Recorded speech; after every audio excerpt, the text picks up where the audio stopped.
I'm outside the pass of Howe, waiting to get in, but there's really not that much title information for Howe, and it also has a reputation for sometimes not ever having a slack tide. So Yarna and I left Makemo 2 days ago. Since I didn't know the slack tide, I thought if I got here early enough, then I could sail back and forth in front of the pass long enough to hopefully find one. Yarna got in a bit before me, and he told me that it wasn't great.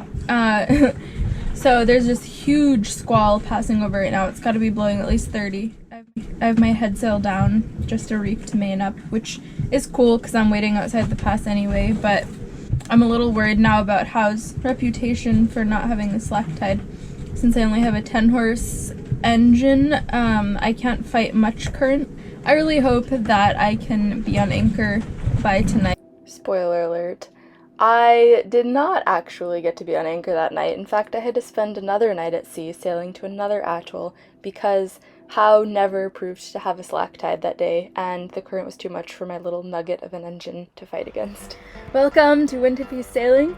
I am single-handing my Grind 27 around the world. I started my trip in Maine with a 10-month overhaul of my boat, solo sailed through the Caribbean, the Panama Canal, 41 days alone across the Pacific, and now I'm floating around in French Polynesia, loving my life and living in the paradisey dream that I've always wanted. On board the Geck, I have no fridge, water maker, fancy electronics, and my dinghy is a rowboat with a sail rig. Currently, my videos lag a couple months behind where I am in real space and time, so if you're interested in seeing what I'm doing in my daily life, check out my Instagram at BOATLIZARD. I'm joined in my adventures by fellow single-hander Yarna Schmidt. He is from Belgium. He left 2 years ago on his Belgian-built Spirit 32. We met in Panama a little over a year ago, and we've been buddy boating through the Pacific ever since then.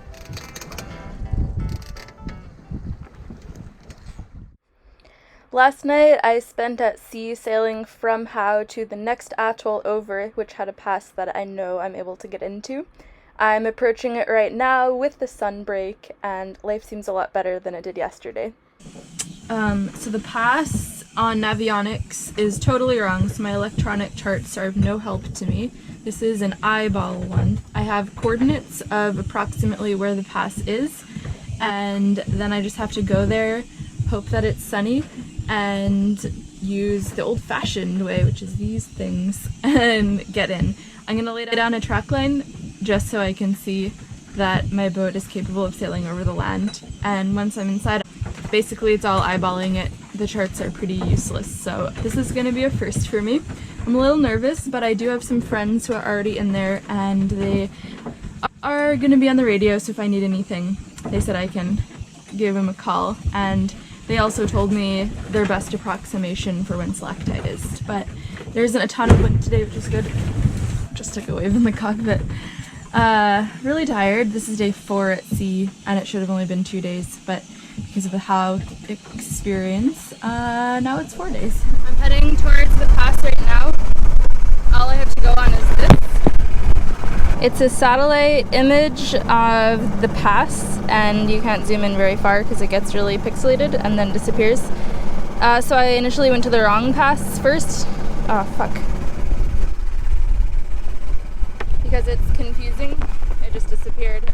But now I'm going to the other pass. I can't see it yet, but apparently it's there. This is the fake pass. You can see the gap in the trees. And then I see nothing, but I'm just going to keep going along the coast until I find the real pass. And the time to go in is in about 15 minutes, so it should be perfect timing for when I... So there's Yarna's boat, and you can see breakers up ahead, and I think that's the edge of the pass. And Yarna just hailed me on VHF and said that he saw a boat coming out, but he couldn't see out of where. I can't see a boat coming out at all, but I trust him, and he's going in first, so. I'm getting closer to the pass. I can see there's a little bit of a shoal in front of it to the left, so I'm going to head down and try to approach it from the south side. It's really hard to see though with the glare of the sun on the water. My friends from the Tuamotus kite school who are already in the atoll told us that they would come out in their kite launches and help us through the pass and help us into a little anchorage by the town. And we are with our dinghy inside the little marina in the town. Maybe you can see me, I'm just here. Now you need to enter inside the lagoon, and then you have to go a little bit right because you can see that there is like a little reef closing the entrance of the pass. And then once in, you will turn to your right and go to the entrance of the marina. But I'm going to walk to the entrance of the marina to my dinghy and guide you. Alright, I think I made it. There's just that reef there. One last eddy. The depth is going up again. And really nasty in here. It's really very pretty. That's what I came through. The town anchorage, you can kind of see on the right. Anchorage is a very generous term for it. Basically, you have to go over a little lip of coral that maybe leaves a foot of water underneath the keel. You can see it's right in front of me. And then it's a very, very shallow basin, kind of more designed for fishing pongas than sailboats. But since our boats are small, I think we can both just squeeze in, and we're behind a coral barrier, so the swell is broken. Since the anchorage was so tight, we had to run stern lines to the shore. I just put mine on a chain around some coral. Yarna was anchored a little more in the middle, but I had maybe 1 or 2 feet of water under my keel. Luckily the bottom was sand, but it did make for a nervous couple days. However, we were very conveniently located, a short dinghy's ride from shore, and protected from the strong winds. I've been in the town anchorage here for the past 2 days, and it's insanely shallow. I have, from my fingertips to my elbow, of water under the keel. The wind is on the beam now, so my stern anchor is the only thing from keeping me from going aground. And since I'm getting pushed sideways, I have way less water under my keel. Nice. Nice, nice. That's feet. 7.9 feet. And so today's the day that I have chosen to leave and go to the big anchorage because the wind is from a better direction. And the anchorage is now protected by reef. Unfortunately, in French Polynesia, often when you have a northerly component in the wind, you get rain and squalls. So today it's rainy. It's a really nice day to do anything out of doors. I think the plan is that Yarna and I are going to move my boat first, and then we're going to move his boat. The problem with my boat is that the wind is on the beam. The stern anchor is holding me from the reef right there. And as soon as we release the stern anchor, my boat's gonna swing onto the reef. So what we're gonna do is that one of us will be releasing slowly the line on the stern anchor. That'll be Yarna, and I will be pulling up scope on my anchor until I'm at about 2 to 1, which hopefully, I might hit the bottom, but it's mostly sand around the anchor, so it should be okay. And then I will swim ashore and take my stern anchor off if it seems like my boat's holding. If not, we'll ditch the stern anchor and come back for it with the dinghy. While getting soaking wet from the water coming from the sky and also the water coming from the ocean. So I've got some wetsuit material to gear up with so I don't get too cold. I always say the best way to deal with bad weather is to just get out in it sometimes. It's something I'm trying to remind myself of right now. If you get out in bad weather, then when you come back in again, you really appreciate it and you don't feel cabin fever-y, but the prospect of going out into it is sometimes not the best. So anyway, this is what I'm looking forward to. Alright, I'm gonna ditch the stern line and start driving forward.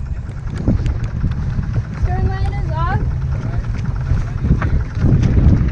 Up it as soon as you can.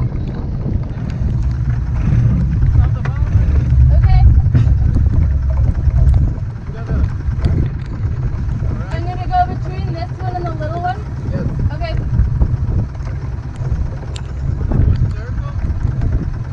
I think I can make the